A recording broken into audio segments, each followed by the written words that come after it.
Welcome guys. In the last video we learnt about the break statement, and now in this video we shall learn about the continue statement.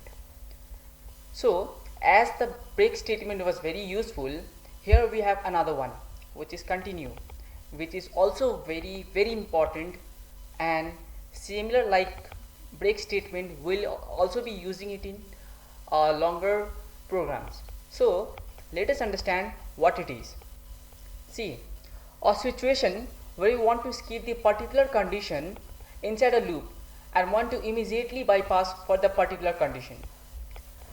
It means we may have a situation where we don't want a particular condition to work for that particular loop. I mean, suppose I will tell you very slowly, understand it. Suppose we have a loop that will work for 1 to 10, okay, and what it does is nothing. It will just print the number of I, value of I, that means 1 2 3 4 till 10, okay. Now suppose we don't want the value of 3 to be printed, but we cannot do anything until now, that we will print 1 2 3. If we used in a for loop, then every number will be printed, and I don't want to print 3. Then there comes a condition, a particular condition, that I don't want to print 3. That means the particular condition, the print will be our condition. We don't want that condition to meet, and we will pass the control to the loop itself. Yes, it will execute for 1, it will execute for 2, but when the turn comes for 3, it will again go and do the increment. As soon as it checks the increment for 3, it will increment once again after, okay. We'll understand it with an example. Now the continue is also used inside a loop in a similar way break is used, but skips the particular condition and control passes to the beginning of the loop. As I told you, the control will pass to the beginning of the loop, that is I plus plus or I minus minus, which is used in the for loop. It is also associated with if statement, okay. Now let us see how and what it is. So here I have wrote a code, and with the help of this code we shall understand how a continue statement works. See, after a slash, whatever we write, 2 slashes, whatever we write is a comment, a single line comment, okay. Now coming to our syntax are same. The only work code that I have written is this many. So what it is, see, I have initialized I to be of integer type, and now I am playing with number with a loop. I equals to 1, I is less than equal to 10, I plus plus. The same example as I told you orally right now, and the same kind of example I used in break statement. Our intention is just to understand what is break and continue.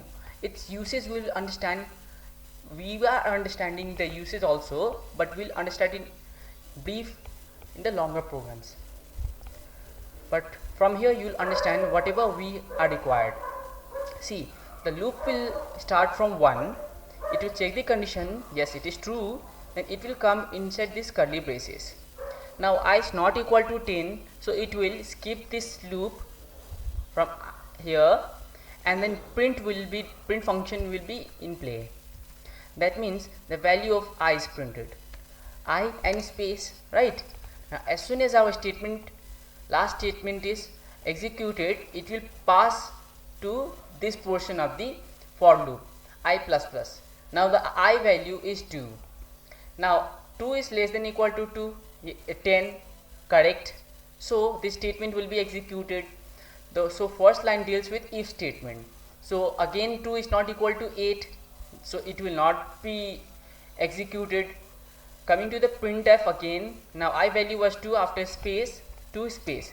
Similarly it will go with 3 4 5 6 and 7 with a space, guys, with a space. Now coming here, as soon as we get the value of I to be 7, it will pass here. So 7 plus 1, that is 8. 8 is less than equal to 10, correct. Now see, if 8 is equal to 8, yes, 8 is equal to 8, that means our if statements now comes into play. It is true now. Now it says continue. Continue means in any portion of the code you write continue in a loop, it will not let you go below now.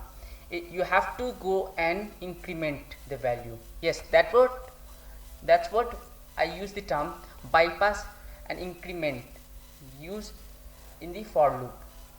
See, our value was 8 here. After 7, our value of I was 8. After I plus plus, it checked the value and it returned to the I plus plus again. Now I value is 9 and this printf function did not come into play, right?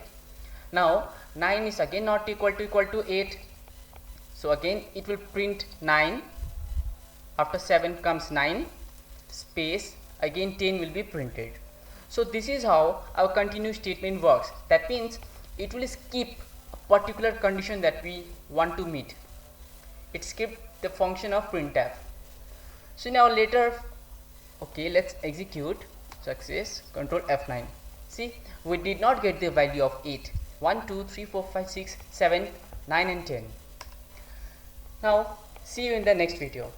Thank you.